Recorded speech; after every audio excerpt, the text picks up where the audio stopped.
Town Bank's Wealth Management Group.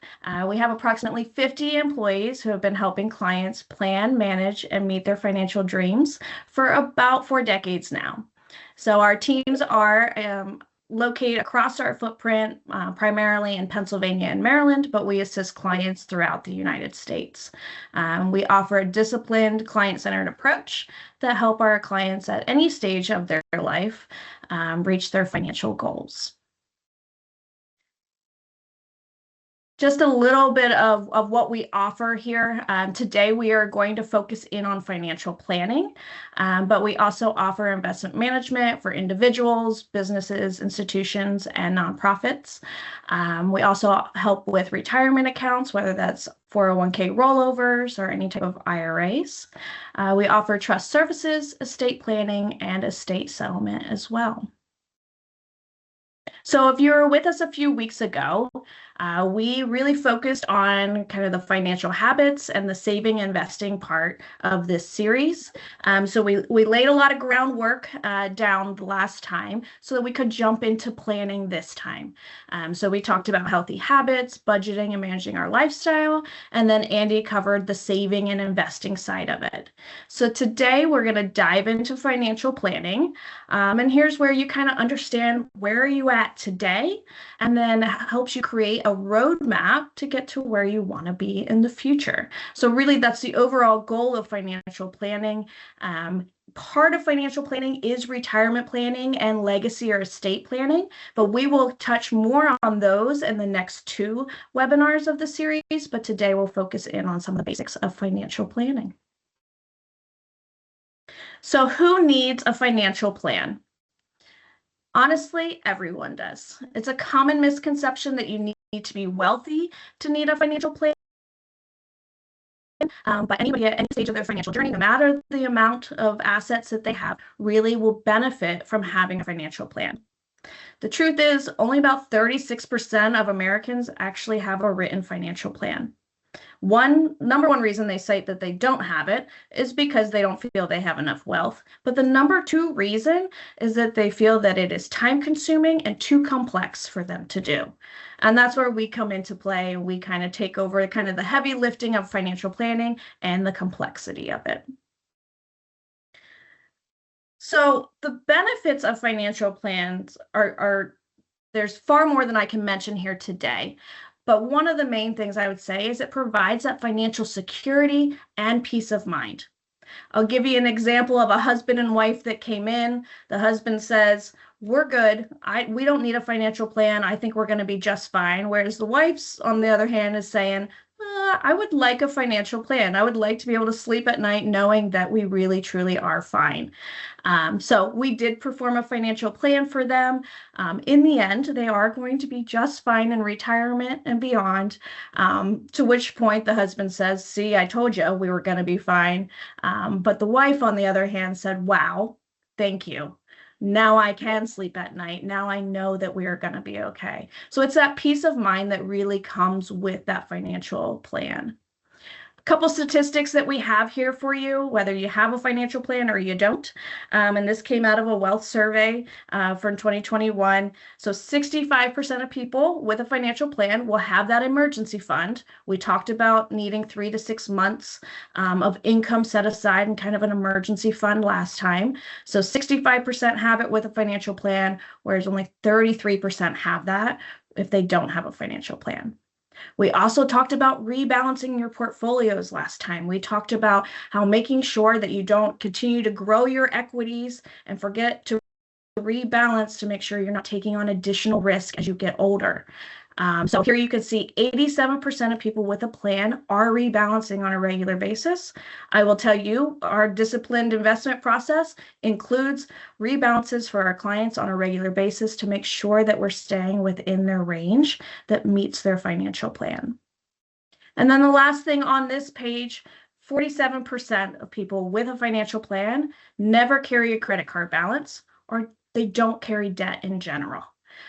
So that's where that financial plan has set them up throughout life to be able to manage their spending and help them with that budgeting side of things like we discussed. If that didn't do it for you, when we get to net worth, when we look at the overall net worth of a client, with a plan is 2 times higher in net worth. And this is because we're making smart decisions. That roadmap, that financial plan is allowing us to kind of take the emotional side out of it and make those smart decisions. In the last webinar, we did look at a couple scenarios in managing your lifestyle. Can you afford that more expensive car or not? The more expensive house, the vacations, things like that. And this is where that plan will help you make those decisions and grow that net worth over time. So what I will say is I just touched on a lot of benefits of financial planning just in the last few slides. This kind of summarizes it for you, helps you make those decisions, keeps you motivated and committed to your plan, provides that financial confidence. But overall, I would say one of the bigger things is that it provides that full financial picture, gives you that comprehensive nature. Last time we also kind of gave you some homework as you were leaving, and we were having you take a look at your assets. How much do you have in equities? How much do you have in fixed income? Trying to start creating that picture of combining, whether it's retirement accounts with other accounts, checking accounts, to see what does your overall picture look like. So we'll encourage you to continue down that path. We'll have a few other things that maybe you can start thinking about and consolidating or collecting as well as we go. So when we talk about financial planning, we want and we offer really an integrated, holistic wealth approach. And there are a lot of places out there that do financial planning.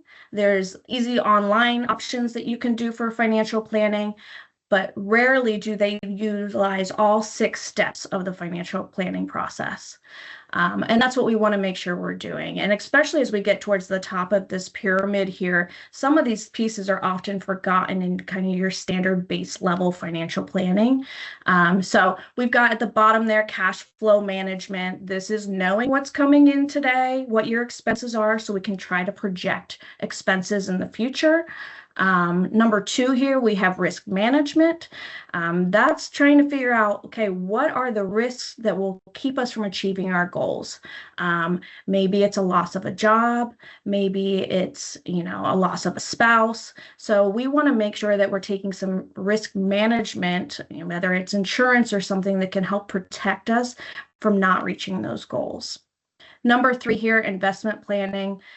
Your investments as a whole should work alongside of your plan, your financial plan. Make sure that you're not taking on more risk than you need to, making sure you have the income that you need, whether that's in retirement or different stages of life.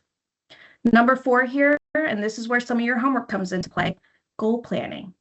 Often retirement is one of the number 1 goals that are cited during financial planning. But there's a lot of different pieces, maybe goals that you haven't quite thought of yet. So start thinking about what you want to do or where you want to be in 10 years, 20 years. Maybe you want to help pay for a wedding. Maybe you want to help pay for kids' colleges, things of that nature. So start thinking of what your financial goals are.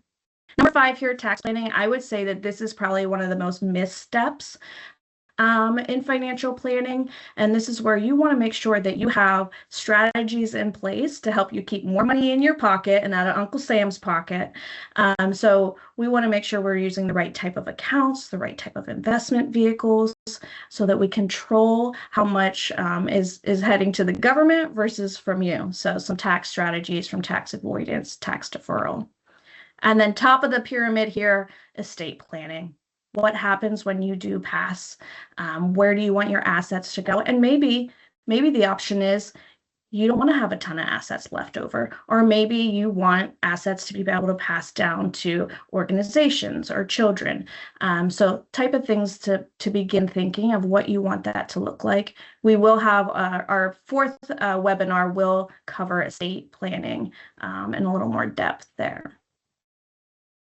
Last piece here on this financial planning for me at least, and then I'll hand it over to Andy, is really this process here. Remember in the beginning, I said the number two reason for not having a financial plan was that it's time consuming and it's too complicated. Well, here's where we do the heavy lifting. What we need you for really is that first step. It's that face-to-face conversation. It's where we do identify what your goals are. It's where we do identify your income, your expenses, your assets. We take all of that information, we create a plan. So we're doing all the entry for you, all that work, and then we present that plan to you. And then we modify it. Because let's be honest, there are going to be things that you think about that you realize, oh, wait, I forgot I had this account over here, or actually I do want to be able to do this in retirement. So we'll modify that plan until we get it where we want it to be, and then we design investment plans and strategies around that and get that implemented. And with every process, the final step here is review and monitor. And I would probably add a third word there, modify. So life goes on, life changes. We want to make sure this isn't I did a financial plan in my 20s, so I'm good. No, we want to make sure that we are updating that throughout our life as life changes with us. Now, one of the challenging things about giving a financial planning webinar is being able to really help you guys understand what all a financial plan will consist of. Financial plans are so personalized. Everybody's at different stages, has different income, different expenses, assets, all of that. So we thought maybe the best way to kind of give you a better idea of what a financial plan will have in it is to provide you with a scenario. So I'm going to hand it over to Andy now, and he is going to walk you through Mr. and Mrs. Smith's hypothetical financial plan. All right. Oops. Thank you, Monica. So John and Mary, they are engineer, age 55, income of $120,000 a year for John. Mary's 52 and has $70,000 income. Now, going through that conversation and figuring out what their goals are, John wants to retire at age 64. Mary wants to retire at 62. Then they want to travel in retirement, and they want that to be a line item in their retirement. And they also want to be able to purchase a car every 8 years in retirement. Now, some of the other parameters that went into this hypothetical plan, they're going to collect Social Security at the age of 67, their full retirement age, and then they'll get a 2.5% cost of living adjustment each year on that Social Security. And we're looking at a life expectancy on both of them to 95 years old. So we need to make sure the assets are there to fund their retirement through 95. So looking at their assets and liabilities, their assets about 1.7 million, liabilities 90,000. So if you subtract liabilities from the assets, they have a net worth at age 55 of 1.6 million. So the breakdown of that is 40,000 into cash savings, 100,000 into taxable investments, and then the retirement accounts is 1.2 million. But I'm going to break down that specifically into their accounts. So John has a 401k with $750,000. That's going to be pre-tax money. So any withdrawals in retirement are going to be taxed at income. Then he has a Roth IRA that's $120,000. And then Mary has a 403b on top of a teacher's pension of $300,000, which would also be pre-tax. So any distributions from that account would be taxable. Then they have real estate valued at $400,000, their primary residence, and then subtract out their liabilities. So they still have a mortgage, 6 years left on the mortgage. So they're not retiring till John's age 64, and they're currently 55, so that'll be taken care of before retirement. Also a car loan with 4 years remaining, that'll also be taken care of before retirement. So we can see their net worth charted out on the next slide to see that it'll be growing. So most likely they look like they're going to be fine through retirement because they have net worth growing. They have retirement capital there. But you'll see they have down at the very low left-hand corner, there's the pink from the liabilities, the mortgage and the car being paid off. So that dwindles away. And then the green bars are their retirement capital or their retirement savings. And then the blue is personal assets, mainly their residence, the value that they have in equity of their home. You'll see that it's growing through the scenario of this financial plan, but there is a little bit of a dip around age 65, 66. because they're, again, trying to retire at 64 and 62 respectively, and not collecting Social Security until they're 67. So they really have to kind of draw on their retirement assets, and that's putting some stress on their retirement assets. And that's why you see a drop in the net worth. So we'll go into that in a little bit more detail in following slides. But here we have their income versus expenses breakdown. We went over the 190,000 salary, personal expenses. They have 110,000 that they spend every year. This is their utilities. This is their groceries. This is all their spending, shopping money. On top of that 110, they have those debt payments for the mortgage and the car, and then they're putting away into taxable savings and then also into the retirement savings to the tune of 28,000. The other expense line is their travel expense. So at age 55, they're spending 15,000 a year on travel. And then obviously we all have to pay to Uncle Sam. So they have income tax of 42,000. So all of those expenses throughout this plan will inflate at 3%. So let's look at that from a cash flow perspective. So we have each year charted out here in the financial plan. Each line, the full bar is their expense need or their income need going through. And you'll see there's a couple spikes there. So the first spike is when they're first buying that car. So 8 years, every 8 years, they have a spike. You can see multiple spikes throughout there. But also earlier on there at age 63, you see a drop at age 64. That's when John retires. Now, you're like asking, why is the expenses drop so much? He no longer is contributing to his retirement. That was over $20,000 that he was contributing to retirement. So you see that expense line drop, but then it's again inflating, going up through there with the car purchases. And then at the 84-year mark, you see another drop in expenses. That's due to we end that travel. So they never have that annual travel expense. And then that final drop in the expense line, the solid white bars, that's at the end of John's life expectancy. And the last 3 bars there would just be for Mary's income need. So that's the expense line. We also then have the sources of income. So in the darker green bars there at the left-hand side, that's the earned income that they have while they're still working. Now, that's not covering their expenses. So they're actually overspending. So first priority would probably be to go back to some of the things we talked in the first webinar and start to budget and reduce expenses so that we're not drawing on our savings or our taxable investments and saving those for the retirement needs that they have. And then we have the blue bars that start to kick in. That's the guaranteed income. So at first it's Mary's pension kicking in, and then John collects Social Security, and then later on Mary collects Social Security. And then further down, you see the lighter green bars. That is simply the required minimum distributions of the retirement assets that are pre-tax. So we're going to go through in the next couple slides this same scenario, but putting numbers to it. So we have John, age 64, Mary 61. So Mary's still working, so she's contributing that salary there at 70,000. They have income tax, 23,000. They have payroll taxes. She's still kicking into retirement. And then they have the other expense, which is that travel line item that's been inflating by 3%. So the 15,000 when he was 55 has grown to 19,500. And then the living expense, which started at 110, inflation has brought it up to 143,500. So we have, it's labeled cash flow surplus, but it's not a dynamic heading. So it's actually a deficit. It's in red, it's in parentheses. So we have a deficit of 119,000. Going to the next column, scenario gets a little bit worse.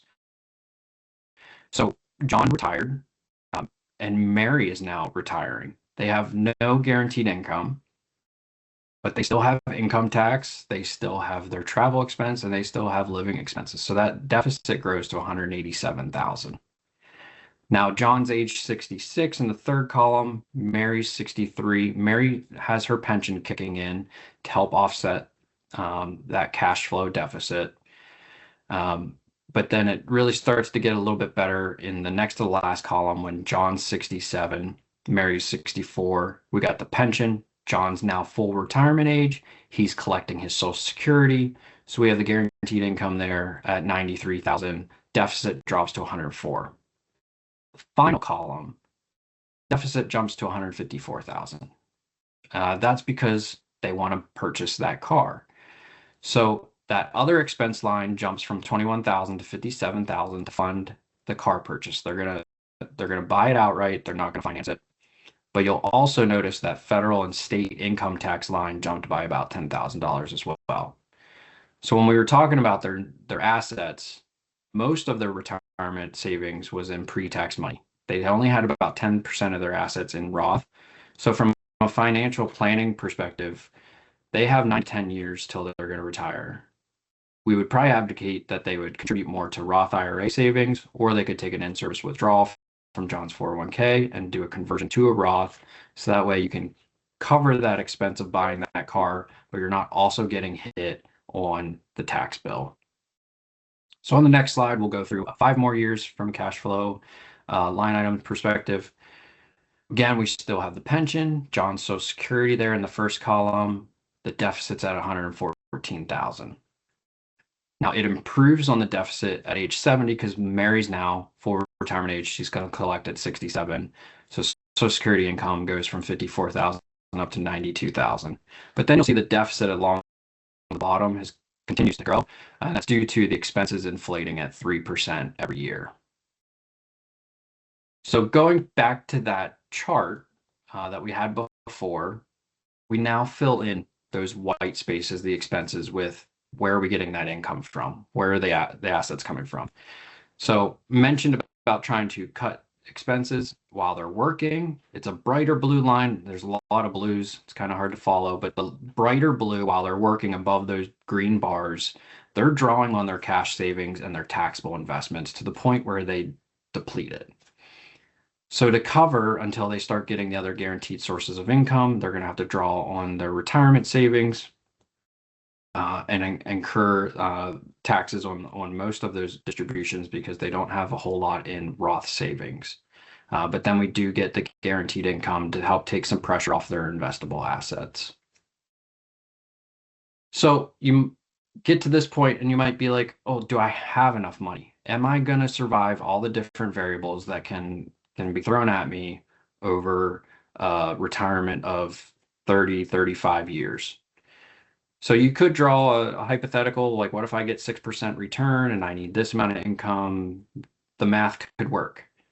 But life is not that simple. So we run a Monte Carlo simulation, which is 10,000 iterations of your investable assets, the income needs that you have, and how the market might impact your assets. So you might get 6% return, you might get 10% return, you could have a lower rate of return, but you also, even in an average rate of return, you could have down years in their first couple years of retirement. And what's that going to do to your investable assets?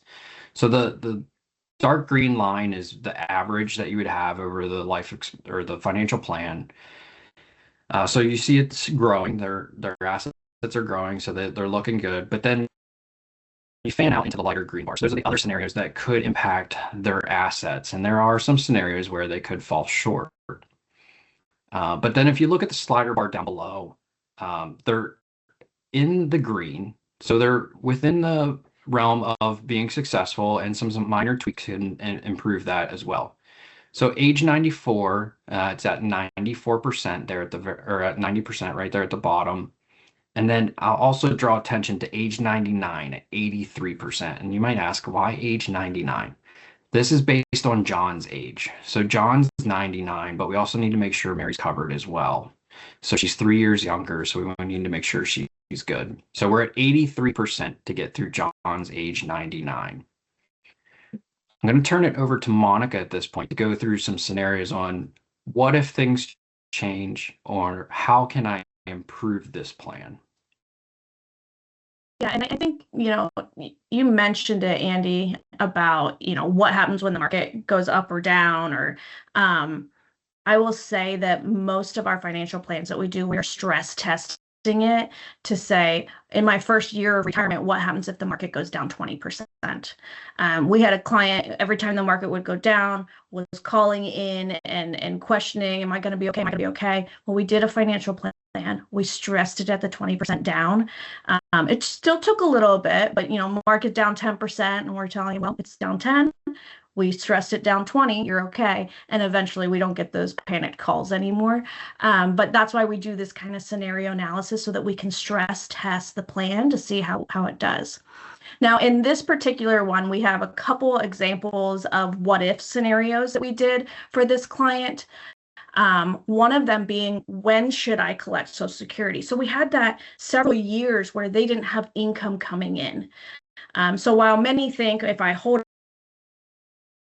Security, the longer I hold it will be, in this scenario, they were depleting their investment account in the blue line. So we did a what if scenario. What if they still retired at the same ages of 64 and 62, but they took Social Security at 62 instead of waiting till 67? Their plan actually improved here in the pink. And what these numbers down here are saying is 83% was the base plan that Andy just covered. But now, by taking Social Security early, we now have a 91% chance that we will outlive our assets, that we won't fall short. So only a 9% chance that we'll fall short.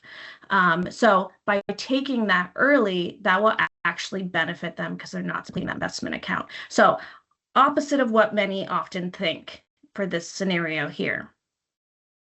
Another scenario that we ran for them, what if we retire early? What if John retires at 62 and Mary at 59, and yet we still collect that Social Security benefit at 62?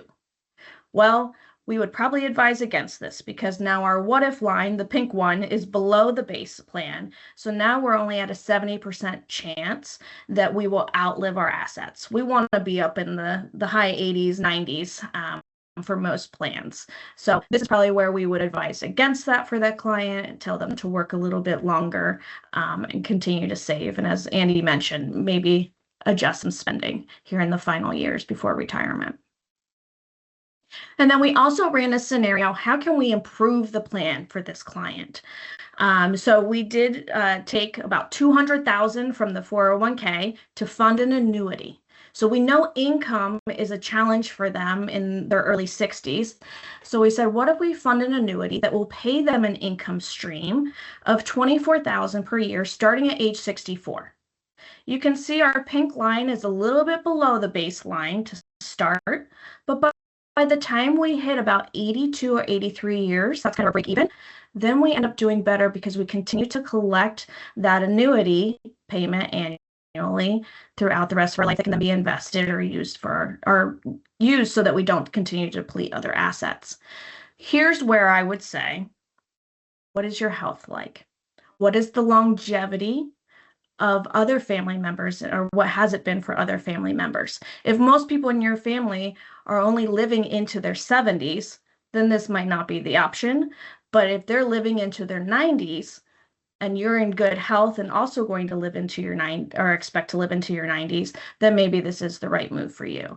And this is where we come down to, these become so personalized that it's hard to kind of really give you an example of a financial plan, but this is just a hypothetical for this one particular couple.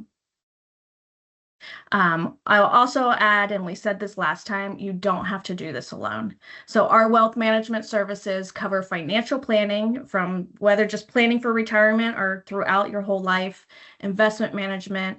We're trying to help with some tax advisement here to make sure that you're keeping more money. We've got the right products, the right account types lined up for you. And then also estate planning, which we'll dive into in a future webinar. And here is the upcoming webinars. So on May 19th, we have our retirement webinar. And then on May 27th, the legacy planning or estate planning. And don't forget about that bonus webinar, what every client needs to know in 2026 in terms of scams. So that will be a good one. Make sure you tune into that.